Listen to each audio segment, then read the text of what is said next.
তাহলে আমরা মূল কথায় আসি। জি জি 1 থেকে 10 তারিখের মধ্যে বাসা ভাড়া দিয়ে দিতে হবে। সেই পর্যন্ত যাবো না, 5 তারিখের মধ্যে দিয়ে দিব। রাত 11টার মধ্যে বাসায় ফিরতে হবে। আচ্ছা ঠিক আছে। বাসায় বিড়ি সিগারেট খাওয়া যাবে না। জি জি কোনো মেয়ে বাসায় আনা যাবে না। সিগারেট তুমি খেতে পারো, তবে ফিল্টার ছাদে ফেলবা না, তোমার আন্টি দেখলে বিপদে পড়ে যাবে। তাহলে উঠে পড়ো, আর তো কোনো সমস্যা নাই। বাস বাবা এটা কল দেন তো। আজকে তো দেরি করে ফেলছেন, বন্ধ হয়ে গেছে আরো 10 মিনিট আগে। তো আগে আসতো নিজের দরজা খুলতে হয়, পরে আসতো নিজেরই দরজা খুলতে হয়। আপনাদের দিন করতে করতে তো মুরগি বিরক্ত হয়ে যাবে। হোক বিরক্ত হোক। আচ্ছা ওই কালকে টাকা পাইতাম, ওটা কাটে রেখে চাকু আঙ্কেল। সরি আজকে একটু দেরি হয়ে গেছে।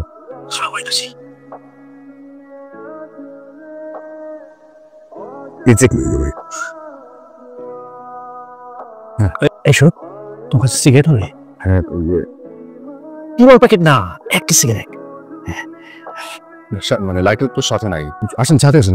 না না, শব্দ করো না। মা আমি তো বের হলাম। কই যান? দাঁড়া, রাস্তাঘাটে কখন কি ঘটে বলা যায়? কত ভালো মন্দ বোঝার ক্ষমতা হয়েছে নাকি? সবকিছু আমারই দেখতে হবে। আপনি কিছু জানেন, যদি কিছু না বলেন আমি কেমনে বাই করবো? মানে ছেলেপেলেগুলো তো এই এলাকার নাকি, বইয়ের কথা হওয়ার সুযোগ নেই, কারণ এখানে আপনাদের সমস্ত লোকাল লোকজন না। চাকু আঙ্কেল আঙ্কেল আজকে একটু সরি দেরি হয়ে গেছে আমার। দোষ তোর বাসায় আসতেছে বুঝছিস, ওই আমার গেট দিছে বন্ধ করে। যাওনি না তো? না আসতেছে। ওকে থ্যাংক ইউ দোষ। থ্যাংক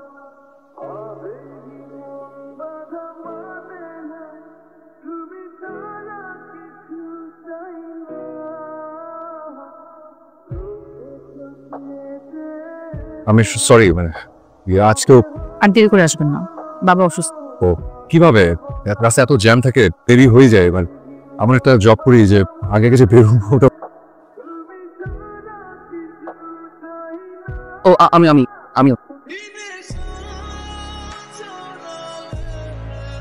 এক্সকিউজ মি আঙ্কেল তো অসুস্থ, মানে যদি আবার মানে কারণে দেরি হয়ে গেলে ওনাকে তো এই অবস্থায় কল দেওয়াটা ঠিক হবে? ঠিক আছে, অসুবিধা নেই, সমস্যা থাকলে থাক।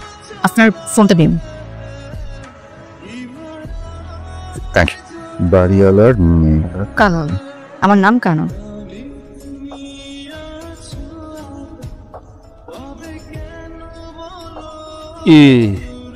শোন না, আসার সময় একটু আইসক্রিম নিয়ে আসি। আইসক্রিম কেন? তোমার না ডায়াবেটিস? একটু বক্স আনিস। কি? থাক, আনতে হবে না। এরপর বিছানায় পড়ো, একবো কে দেখাশোনা কর। মাথাটা গরম করে দিবি তো? শুয়ে থাক, আসতেছি। নিয়ে আসিস এক বক্স আইসক্রিম, দিতে চাইছে অসুস্থ মানুষ। ভাই 2 দিন পর আপনি আমার কেন বিরক্ত করতে আসেন? এটা বিরক্ত করার শখ কি আমার আছে? ভাই আমি সব কিছু জানি না ভাই, আপনি আমার বিরক্ত করতে। 2 দিন আগে আমার বলছেন আপনি সব কিছু জানেন। যা বলছি বুঝেছি। আপনি যা করতেছেন এটা আমি কোন একটা পেছনের মধ্যে পড়বো, আপনি আপনার কাম করতে থাকেন, আমার এইসব আমি তো জয়েন না ভাই। এই সব করে কার কোনো কিছু হইছে? ভাই যে চেষ্টা তো করতেছি। তা আপনি আপনার কাম করেন, আপনি আমারে কেন এইসব ব্যস্ত তো বলছেন আপনি জানেন না ভাই, আমি কিচ্ছু জানি না। তুমি আমি জানতো শুধু শুধু ডিস্টার্ব করেন। উঠতেছেন না কেন? আজকে কি যাবেন না? 11টা বাজে গেছে। যাবো, তার আর কিছু নাই। আমার দরজা ভিতর দিয়ে খুলে দেওয়ার লোক পাই গেছেন নাকি? অথবা আপনি ক্রাইম রিপোর্টার না? আমার এটা রিপোর্ট করে দেন না। কি হয়েছে? আমার সমস্যা আমার বউ, এটা আমার জীবনটা শেষ।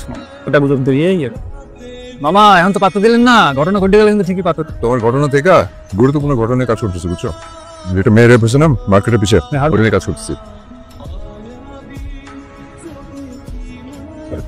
হ্যালো, আমি অভিক, আপনাদের ছেলে কোথায়? সরি একটু দেরি হয়ে গেল। প্রতিদিন এমন দেরি করে ফ্রেন্ড কেন? জানেন তো বাসা গেট 11টার সময় বন্ধ হয়। গেটে 11টার সময় বন্ধ না করতে পারেন, এটা বাসার নিয়ম। আপনাদের এই নিয়মের কারণে বর্ষা নামে একটা মেয়ে রেপ হয়েছে, আর এরা গেট খুলেনি। ওই মেয়েটার বান্ধবীর বাসা যাওয়ার পথে এটার এখন কি অবস্থা? যাওয়া আবার তাই। আমি লাস্ট অনেকদিন ধরে এই কেস নিয়ে আমি কাজ করছি, আমাকে একটা মানুষ হেল্প করছে না জানেন। একটা জিনিসই আছে খালি, ভয়। সরি।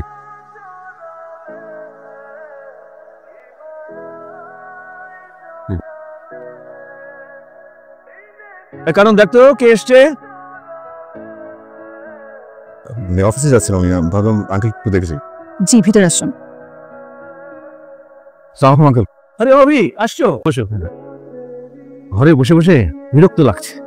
কারণ জানি তো পত্রিকা খুললেই শুধু খারাপ খবর। আচ্ছা তুমি জানো কোথায় আসো? ক্রাইম বিটে। ও ভাবছি যে ক্রাইম বিটটা চেঞ্জ করে বিনোদন বিটে চলে যাবো। কেন? আসলে আমি সত্যিটা চেপে রাখতে পছন্দ করি না, আর কতটুকু এবার সত্যি লিখতে পারি বলেন আঙ্কেল? আর যখন তারকাদের ব্যক্তিগত জীবন নিয়ে লিখবে সেটা আমাদের উপকারে আসবে। আপনি কি খুব অভি এখনই হতাশ হয়ে গেল সবকিছুর মধ্যে? মা শুনে তোমার খবর আছে। তোর মাকে কি আমি ভয় পাই? বিয়ের পর শুধু জি জি বলবা। বাবা তুমি শুধু শুধু ওনাকে ভয় দেখাচ্ছ। আল্লাহ ভরসা, ভয় পাবো না। ভিজেই গেল। সরি আজকেও লেট হয়ে গেল। আপনাকে আপনি তো ড্রেস ভিজে গেছেন। হঠাৎ বৃষ্টি, কোমরের সময় ডুবে আছি, কিন্তু এক মুহূর্ত সময় নেই। শহীদুল জহির আমার ভীষণ পছন্দের। আগারগাঁও কলোনিতে নয়নতারা ফুল কেন নেই? আমার কাছে আছে। আপনি আরে কোনো সমস্যা আচ্ছা, আমার হাতুড়ি রান্না বান্না করে খেতে হয় বুঝি? সময় পেলে করি, মাঝে মাঝে বাইরে শরীরে না করলে না করি।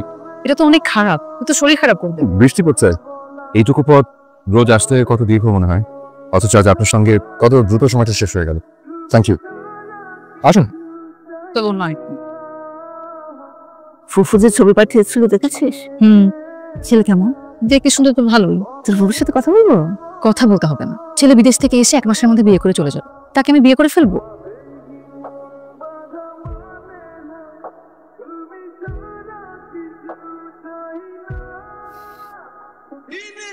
হ্যালো, কোথায় আপনি? আপনার কি ফিরতে আরো দেরি হবে? আমি বাসাতেই, আমি দেরি হয়নি। ঠিক আছে, আমি আসছি। এরকম খোলাই রাখেন? আমিও আসলে আমার কারেন্টও চলে গেল। এই যে এই টেবিলের উপর এখন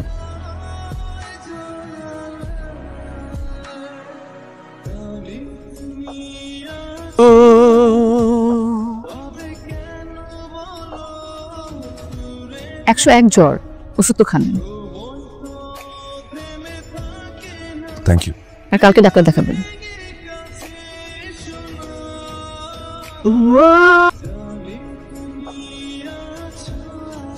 আঙ্কেল, কি ব্যাপার রবিক, তোমার দেরি খাতে তো দিন দিন বেড়েই যাচ্ছে। আমি তো আগেই ফেরার চেষ্টা করি আঙ্কেল, সময় রাখ। আপনার পা ভালো হয়ে গেছে? একদম। চলো কোথা থেকে ঘুরে আসি, আগে তো একটু চা খেয়ে আসি। তোমার চাচি ঘুমাচ্ছে, কিছু বলবে না। কই যান? একটু বাসে যাচ্ছি। এই রোদ গরমে আসেন, আমি আপনাকে নামিয়ে দিই। না না, দরকার হবে না। যত্ন নিলেই ফুল ফোটে। সবার জন্য কোটেন এই পর্যন্ত থাকে, আর আগে তো হবে না।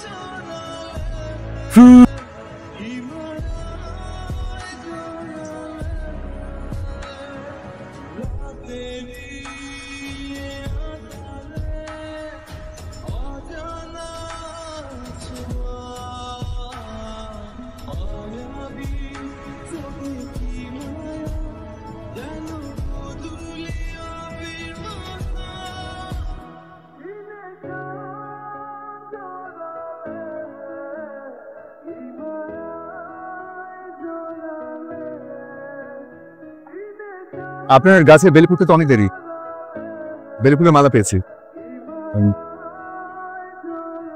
আপনি আমাকে